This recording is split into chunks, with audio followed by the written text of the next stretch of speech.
नमस्कार. विशेषच्या या भागामध्ये आपल्या सगळ्यांचं स्वागत. मी प्रसाद काथे. काल परवापर्यंत चावट म्हणून ज्याला झटकून टाकलं जायचं ते आता तुमच्या आमच्या दिवाणखान्यात आणि हातातल्या मोबाईलमुळे थेट घराघरात पोहोचला आहे. चावटपणाच्या सगळ्या सीमा ओलांडून तयार होणारा डिजिटल कंटेंट ज्या वेगाने स्वतःचा स्तर घसरवतोय, हे सगळं मुद्दाम केलं जातंय का असा प्रश्न पडावा. कारण असं वाटण्याची शक्यता जास्त आहे. ज्या गतीने करमणूक क्षेत्रामध्ये ही घसरण होतीये ते पाहता यातून साध्य वेगळंच करायचं आहे. तुमची आमची आत्तापर्यंतची जी सांस्कृतिक जडणघडण आहे त्याच्यावर अशा प्रकारच्या कामुकतेचा होणारा हल्ला हा कोणत्या प्रकारच्या संस्कृतीची स्थापना करतोय हा मुद्दा त्यामुळे जन्माला येतोच. हे सगळं वेगळं आहे, हे सगळं का घडतंय आणि हे नक्की कुठल्या हेतूने घडतंय त्यावर आजचं विशेष वार्तापत्र. रणवीर अलाहाबादिया आणि अपूर्वा मुखिजा यांनी इंडिया गॉट लेटेंट नावाच्या कार्यक्रमात जे काही केलं त्यामुळे सर्वत्र संतापाची लाट उसरली आहे. माफी मागून झाल्यावर या प्रकरणावर पडदा टाकायचा प्रयत्न त्यांनी केलाय खरा, पण ते आता काही होणे नाही. रणवीर आणि अपूर्वा यांनी निर्लज्जपणाच्या मर्यादा ओलांडल्याचा ठपका त्यांच्यावर ठेवला जातोय.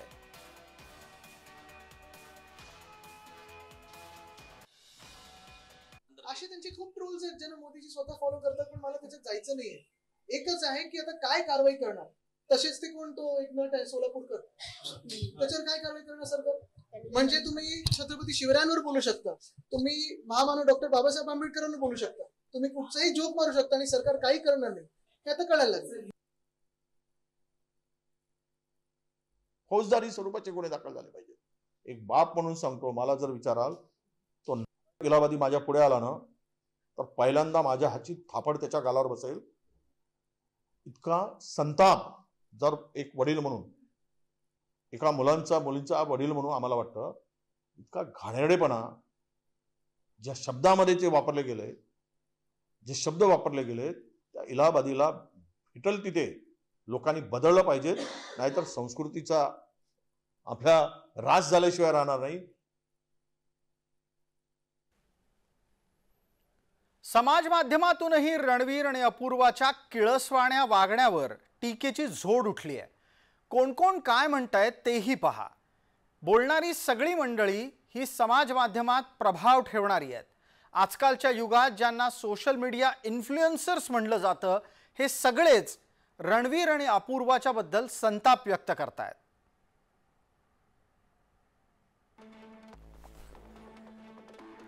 ध्रुव राठी म्हणतो की रणवीर आणि अपूर्वानं जे केलं तो निव्वळ मूर्खपणा आहे. असली भाषा ही युवकांना नैतिक अधःपतनाकडे नेईल.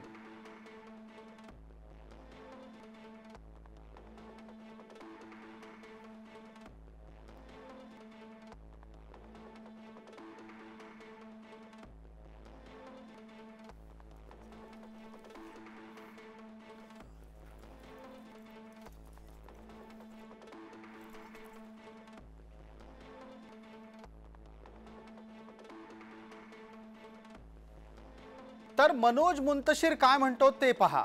मनोज मुंतशिरचं म्हणणं आहे, असल्या घाणेरड्या कृतीचं तुम्ही समर्थनच कसं करू शकता. आत्ता जागे व्हा आणि या विरोधामध्ये व्यक्त व्हा.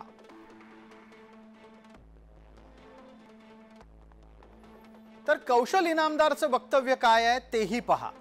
कौशल इनामदार म्हणतोय, आपण कशाला उत्तेजन देतो, कुणाला प्रोत्साहन देतो आणि कुणाला उपेक्षित ठेवतोय यावरूनच आपल्याला आपल्या समाजाची ओळख निर्माण करता येते.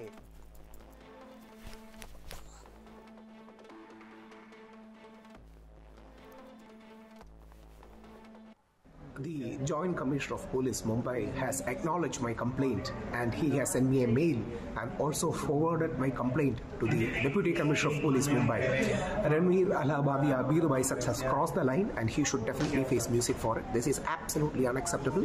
Greater the following, greater should be the responsibility, and people like him should definitely be penalized. I respect his other work, but this has absolutely crossed the Lakshman Rekha and he should face the music for it.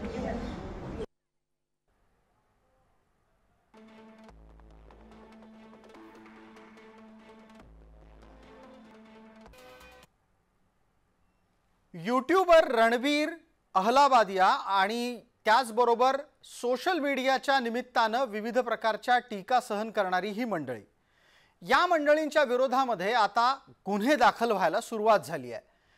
शोमध्ये अपशब्द वापरल्याप्रकरणी Mumbai police आयुक्तांकडे तसंच महाराष्ट्र महिला आयोगाकडे तक्रार झाली आणि आरोपींवर कारवाई करण्याची मागणी करण्यात येते आहे. शोमध्ये आई वडिलांच्या संबंधाबाबत अपशब्द वापरले गेले. शोमधील काही क्लिप्स या सोशल मीडियावर व्हायरल झाल्या. अपशब्दांच्यामुळे नेटकरी संतप्त झाले. या कार्यक्रमाच्या विरोधामध्ये तक्रारी झाल्या. रणवीर अलाहाबादिया, अपूर्वा मुखीजा आणि समय रैना यांच्या विरोधात तक्रार दाखल झाली आहे. My comment wasn't just inappropriate, it wasn't even funny. Comedy is not my forte. I'm just here to say sorry. Many of you asked if this is how I wish to use my platform, and obviously this is not how I wish to use it. I'm not going to give any context or justification or reasoning behind whatever happened. I'm just here for an apology. I personally had a lapse in judgment. It wasn't cool on my part. The podcast is watched by people of all ages. Don't want to be the kind of person that takes that responsibility lightly. And family is the last thing that I would ever disrespect. नेटकऱ्यांच्या या गदारोळानंतर महाराष्ट्राच्या मुख्यमंत्र्यांना त्यात दखल द्यावीच लागली. मुझे भी इसकी जानकारी मिली है. मैंने अभी तक उसको फर्स्ट हैंड देखा नहीं है, लेकिन बहुत भद्दे तरीके से कुछ चीजों को कहा गया है, प्रेजेंट किया गया है, ऐसा मुझे भी पता चला है, जो बिल्कुल गलत है. फ्रीडम ऑफ स्पीच सभी को है, लेकिन हमारी फ्रीडम वहाँ समाप्त हो जाती है जब हम किसी और के फ्रीडम पर इंप्रोच करते हैं. हमने अश्लीलता के भी कुछ नियम तैयार किए हैं. अगर उनको कोई पार करता है तो बहुत गलत बात है. अगर ऐसी कोई बात होती है तो उसके ऊपर कार्रवाई. आता हा सगळा वाद निर्माण करणारा रणबीर आहे तरी कोण? रणबीर हा अवघ्या 31 वर्षांचा यूट्यूबर आहे. यूट्यूबच्या जीवावर तो करोडपती झालाय. त्याची संपत्ती 60 कोटी रुपयांच्या घरात आहे असं सांगितलं जातं. त्याचे सध्या 12 यूट्यूबचे चॅनल आहेत आणि दिवस साधारणपणे महिन्याला 35 लाख रुपयांची रणवीरची कमाई आहे असं म्हणतात.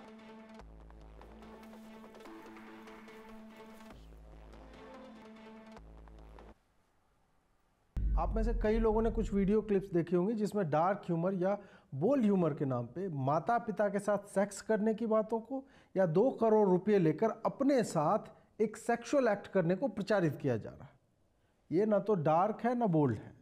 यह एक विकृत मानसिकता के साथ किसी ऐसे व्यवहार को मुख्य धारा में लाने का प्रयास है जो संभवतः पश्चिम के कुछ ऐसे शोज का अंधानुकरण है जिसे उस समाज में भी सहज स्वीकार्यता नहीं मिलती. इसे ऐसे बेचना जैसे कि व्यक्ति यदि सामने बैठकर सुन रहा है और समाज इसे नकार रहा है तो बोलने वाला अहेड ऑफ आवर टाइम्स हो जाता है. ये केवल क्लिक बेट के लिए की गई एक बकलोली है और कुछ भी नहीं. रणवीर अलाहाबादिया या समय रैना जो इस क्लिप में कर रहे हैं वो कॉमेडी नहीं है. उनकी ऑनलाइन फॉलोअरशिप का किसी से अधिक होना या वीडियो में व्यूज़ लाखों में आने का अर्थ यह नहीं है कि वो जो कर रहे हैं वो उत्कृष्ट है. पॉर्न के भी व्यूज़ बहुत अधिक होते हैं.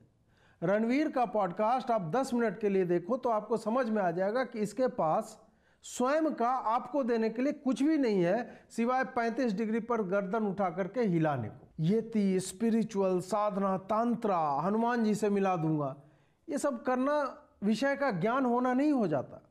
ये उपक्रम इंटेलेक्चुअल ना होने पर इंटेलेक्चुअल दिखने के लिए किए गए शाब्दिक उपाय मात्र. डिक्शनरी और उपन्यास में कैमरा किट और फिल्म में, सोने की खान और उससे बने आभूषण में अंतर होता है। आर्ट केवल फॉर्म नहीं है।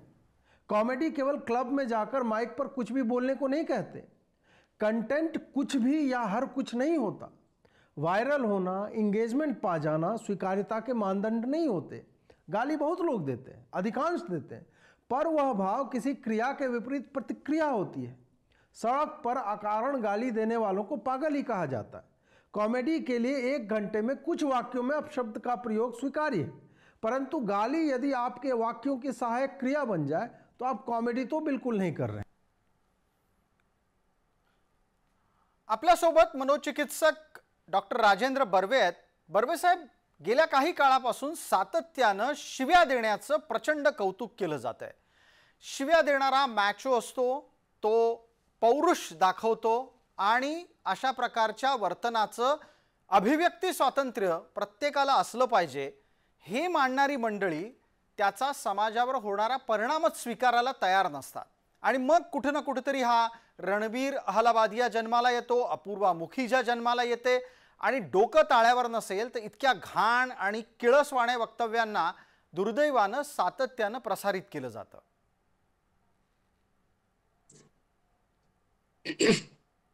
मला असं वाटतं की हा जो प्रकार रणवीरकडनं घडला तो अतिशय निंदनीय आहे आणि अशा प्रकारे आपल्या पालकांच्या बद्दल बोलणं आणि त्यांच्या लैंगिक जीवनाबद्दल बोलणं किंवा कोणाच्याही लैंगिक जीवनाबद्दल बोलणं हे अतिशय अश्लील आहे, घृणास्पद आहे। कारण आपल्या समाजामध्ये काही एक व्यक्तिगत स्पेस असते। प्रत्येक माणसाचं शरीर आणि त्याच्या भोवती असणारी स्पेस ही आपण जपली पाहिजे, तिचा सन्मान केला पाहिजे। या बाबतीत माझ्या मते पॉडकास्ट वरती कोणत्याही प्रकारचे शब्द उच्चारले जातात, शिव्या दिल्या जातात।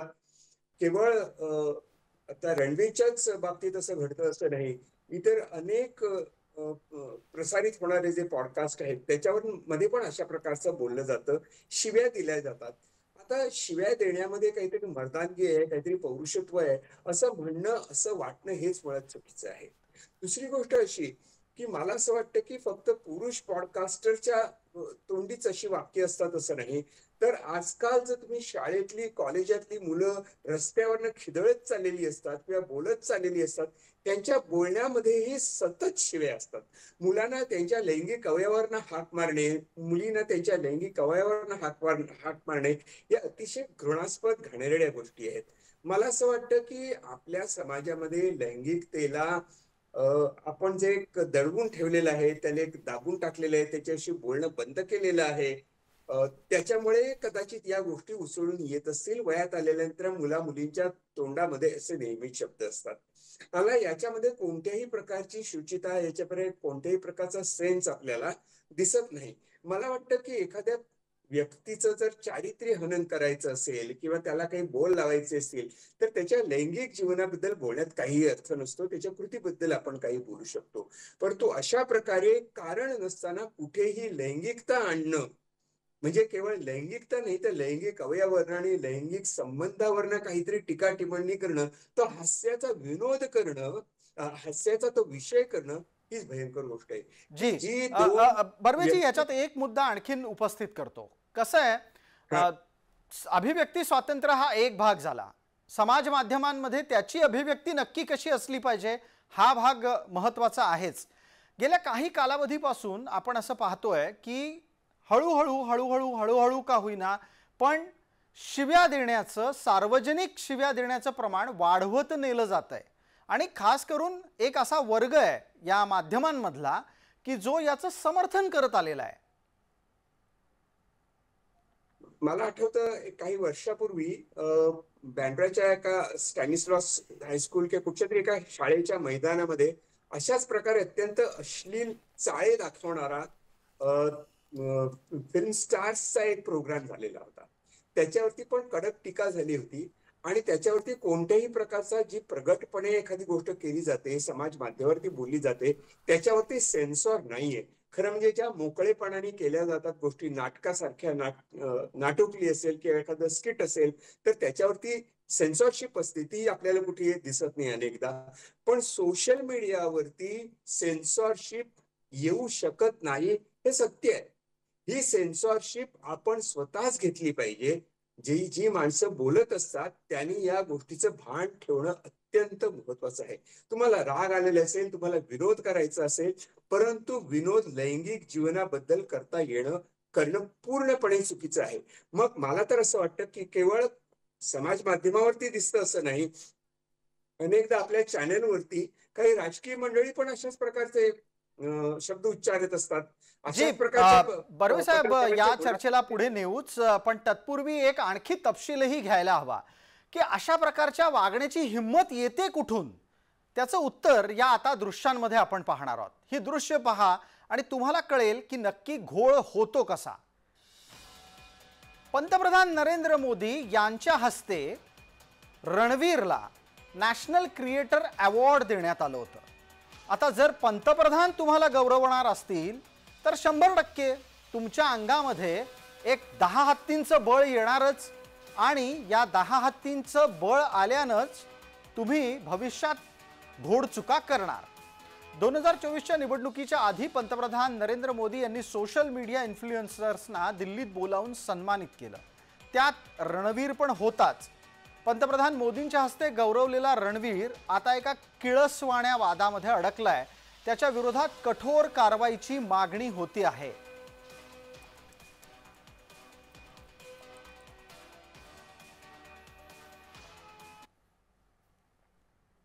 महाराष्ट्रात झालेल्या सगळ्या प्रकारानं स्वाभाविकरित्या इथली यंत्रणा कामाला लागली आहे. महिला आयोगानं दखल घेत यूट्यूबवर प्रसारण करण्यात बंदी घालण्याचे आदेश दिलेले आहेत. राज्याच्या महिला आयोगानं ही एक प्रकारची थेट कारवाई सुरू केलेली आहे आणि पोलिसांना त्याची दखल घेणं भाग आहे.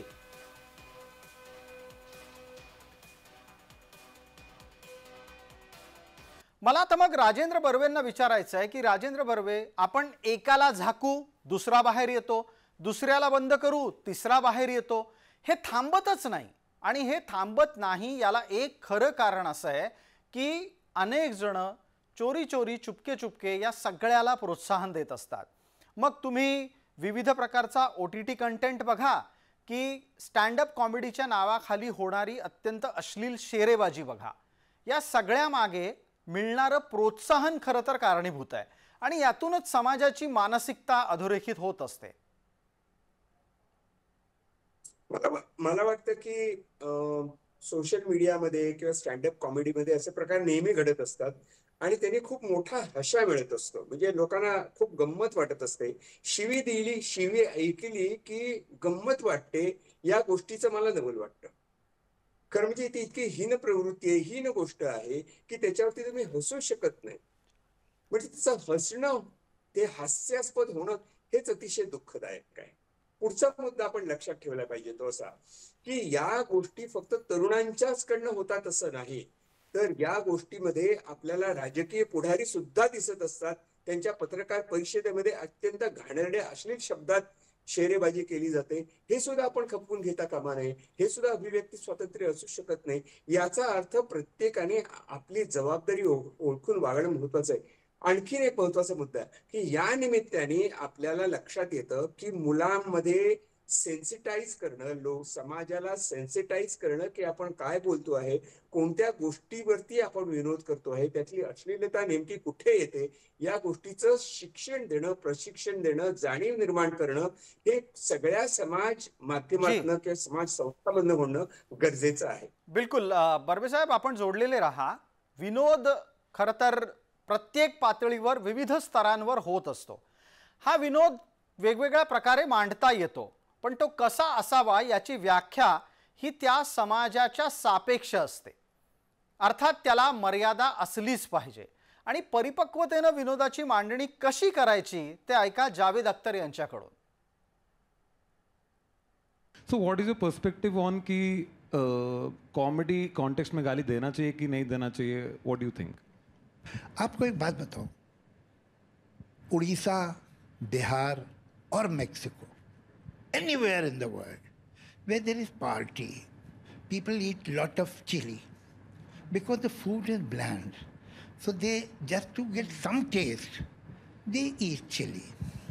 Gali is the chili of language. If you can speak good language and if you are witty enough, you don't need this chili.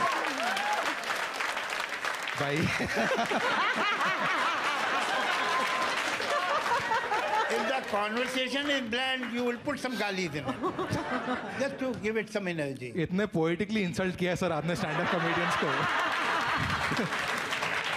बुरा भी लग रहा है पर अच्छा भी लग रहा है थोड़ा सा. But it's true. It's true. चर्चेच्या शेवटच्या टप्प्यामध्ये पटकन राजेंद्र बर्वे आपल्याला विचारायचं आहे, आपण जुनी गाणी ऐकली असतील. जुन्या गाण्यामध्ये एक वाक्य मला आठवतं, छेडोगे तो दूंगी तुम्हे गारी रे. आता हे प्रणयातल्या अत्यंत तरल भावनांचं एक प्रतीक आहे. आता तेव्हा जर समजा एखादी नायिका तू मला छेडलंस तर मी तुला शिवी देईन अशा अर्थानं बोलते, असा समज कोणी करून घेतला आणि म्हणून आजच्या या अत्यंत किळसवाण्या गाण्याचं, किळसवाण्या वक्तव्यांचं समर्थन केलं, तर त्यांना काही समजावता येणार आहे आपल्याला? मला असं वाटतं की त्या गाण्यामध्ये दुंगी तुझे गाली असं ती फक्त म्हणते, ती गाली देत नाही ना. तो तिचा तो राग व्यक्त करण्याचा, लटका राग व्यक्त करण्याचा प्रकार असतो. ते अतिशय तरल भावानं तुम्ही म्हणाल ते बरोबर आहे. अरे आपण आता जावेद अख्तरजींचं बोलणं ऐकलं. पु ल देशपांडे महाराष्ट्रातलं अत्यंत लाडकं व्यक्तिमत्व, इतकी सुरेख विनोद करून त्यांनी महाराष्ट्राला अनेक दशकं हसवलेले. त्यांच्या विनोदामध्ये कणभरही अश्लीलता आपल्याला आढळत नाही. हे कसं जमलं त्यांना? कारण त्यांच्यामध्ये एक प्रकारची समाजाबद्दलची करुणा होती, समाजाला समजून घ्यायचं होतं, कंपॅशन होती. ती कंपॅशन मला दिसत नाही. ती केवळ आपण आत्मकेंद्री, इंडिव्हिज्युअलिस्टिक, मला काहीतरी मिळालं पाहिजे याच्या पलीकडे विचार करू न शकणारी मंडळी तसं सगळं करत असतात. स्वतःची प्रसिद्धी, स्वतःचं मोठेपण दाखवायचं, स्वतःचं काहीतरी बोलण्यामधलं आपण त्याच्यामध्ये शौर्य आहे असं दाखवायचं आणि द्यायची कोणाला शिव्या? तर घाणेरड्या लैंगिक जीवनाबद्दल घाणेरडे उच्चार काढून, म्हणजे एकतर लैंगिक जीवनाचा हा भयंकर मोठा अपमान आहे असं मला वाटतं. जी तरल जाणीव असू शकते पुरुष आणि स्त्रीमध्ये, त्याला तुम्ही इतकं घाणेरडं वर्णन कसं करू शकता? बिलकुल. धन्यवाद बर्वे साहेब आपल्या या संपूर्ण विवेचनाच्यासाठी. स्त्री आणि पुरुषाचे नातेसंबंध हे अत्यंत नाजूक आहेत, ते परिपक्वतेनं हाताळायला हवेत.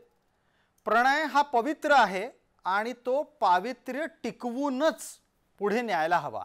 पण हे सगळं जे लोक विसरतात ते दुर्दैवानं प्रणयाला बिभत्सतेकडे नेतात.